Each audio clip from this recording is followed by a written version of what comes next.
Bon, on va tout de suite aller en mer Noire, parce que vraiment pendant que nous avons les yeux rivés sur Israël, sur la bande de Gaza, Poutine tape du poing sur la table. On ne vous l'a pas dit hier, on n'a pas eu le temps, mais le Parlement, la Douma, le Parlement russe a réautorisé les essais nucléaires.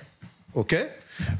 Et là, Poutine a tapé du poing sur la table en disant « Je veux reprendre le contrôle aérien et le contrôle militaire tout court de la mer Noire ». Et oui, c'est ce qu'il annonce aujourd'hui, le président russe, depuis une conférence de presse à Pékin. On le rappelle, il est en Chine, vous verrez les images tout à l'heure. Mais voici ce qui se passe en ce moment. Les Américains viennent de déployer des forces armées en Méditerranée aux abords d'Israël. Et voici la décision prise par Vladimir Poutine. Avec le conflit au Moyen-Orient, cela réchauffe l'atmosphère. Regardez comment ils ont attiré 2 porte-avions en Méditerranée.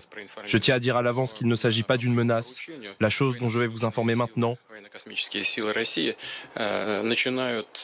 Mais, conformément à mes ordres, les forces aériennes russes commencent à patrouiller en permanence la partie neutre de la mer Noire.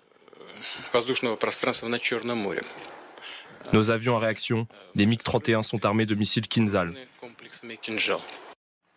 Alors là, ce qui est intéressant, c'est que hier, dans la nuit de lundi à mardi, sans le dire, sans que ce soit public, les Ukrainiens ont utilisé les fameux missiles longue portée américains. Il paraît que les Américains en ont livré une vingtaine.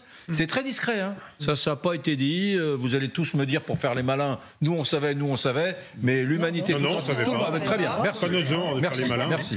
Bon, très bien, donc personne ne le savait. Et donc ils ont dit, les fameux missiles longue portée, qui peuvent aller jusqu'à 160 km, et avec cela, ils ont à 300 km, mais ils ont la version bridée, je crois. Ils ont pas, la version bridée. Vous me demandez quand vous ne savez pas, hein, en général.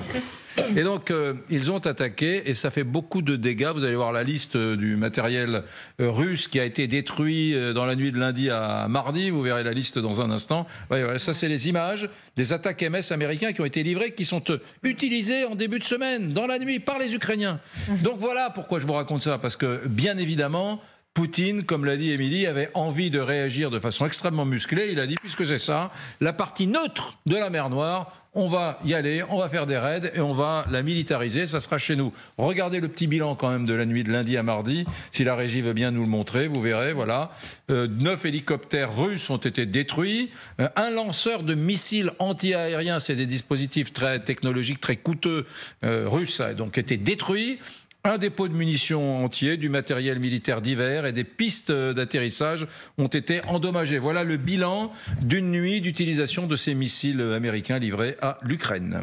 Aniva, on sent que Vladimir Poutine a envie de taper du poing sur la table et montrer qu'il a l'autorité, notamment au-dessus de la mer Noire. Oui, mais surtout, Vladimir Poutine, il reprend du poil de la bête, on peut le dire, à cause de ce qui est en train de se passer dans une autre partie du monde, dans le conflit au Moyen-Orient. On le voit, il est souriant. Là, il est en Chine. Il est souriant comme il n'a jamais été depuis très longtemps. Son ton est beaucoup plus sûr. Il a même... Donc, il a ironisé sur ces fameux missiles dont vient de parler Eric, les missiles ATACMS. Il a dit que les États-Unis reprennent leur ATACMS et que Joe Biden vienne boire un thé avec moi en Russie et manger des blinis. Donc, il est véritablement là il est ravi en fait de ce qui se passe au Moyen-Orient parce qu'il peut reprendre cette parité qu'il adore, c'est-à-dire se comparer aux États-Unis. D'ailleurs, il s'est tu 3 jours après le 7 octobre. Pendant 3 jours, il n'a rien dit. Au bout de 3 jours, qu'est-ce qu'il a dit, Vladimir Poutine? Il a fait aucune condoléance à Israël. Et c'est seulement 3 jours plus tard, donc vendredi dernier, alors que nous, on avait une attaque d'un terroriste en France, le vendredi 13, qu'il a dit autre chose. Il a dit, il a dit que Israël avait le droit de se défendre. Et il a dit évidemment que tout ça était à cause des États-Unis. Voilà. Donc, cette nouvelle guerre est une aubaine pour Vladimir Poutine, et on le voit avec son ton, avec ce nouvel axe avec la Chine, dont il n'est pas le grand frère, mais plutôt le petit frère, mais qui montre qu'il a des alliés, qu'il a des partenaires. Vous verrez, je sais que vous les avez vus, mais les images qu'on va voir dans quelques minutes de la visite de Vladimir Poutine à Pékin sont absolument dingues. On croirait un Disney. on croirait un Disney. Regardez quand même, parce que vous avez dit un truc très intéressant, vous avez parlé de Poutine et l'obsession de la parité avec les Américains. Ils font ça, ben nous, on peut faire la même chose. Ils ont des attaques MS, ben nous, on a des Kinjal. Donc il y a ce truc très puissant. Et là, vous allez voir qu'il s'exprime sur les attaques MS et il fait un truc complètement dingue qu'on voit rarement chez Poutine. Il chambre. Il se moque. Il ironise. Il ironise sur les Américains, Vladimir Poutine. Premièrement, la livraison d'attaques MS cause évidemment du tort et crée une menace supplémentaire. Deuxièmement, nous serons bien sûr en mesure de repousser ces attaques. La guerre est la guerre. Bien sûr, j'ai déjà dit qu'il constituait une menace. Cela va sans dire. Mais l'essentiel est que cela ne peut pas changer radicalement la situation sur la ligne de front. C'est impossible.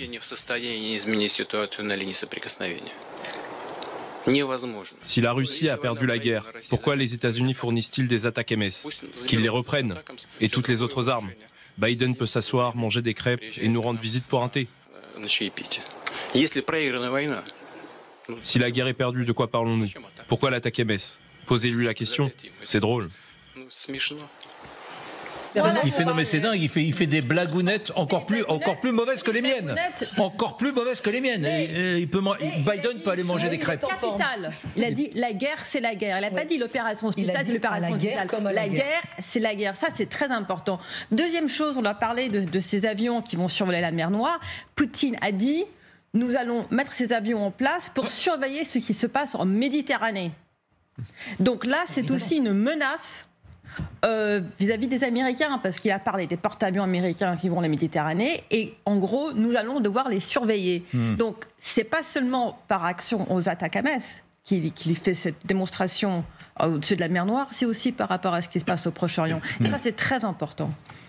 Mon général. Bon, alors tout d'abord, il parle, bien sûr, ces attaques MS, on va les repousser. Donc, bon, ça ne paraît pas évident vu l'efficacité de l'artillerie solaire, j'allais dire, russe depuis le début de cette guerre, hein, puisqu'en permanence, ils ont été pris en défaut, que ce soit en Crimée ou ailleurs. Donc, voilà.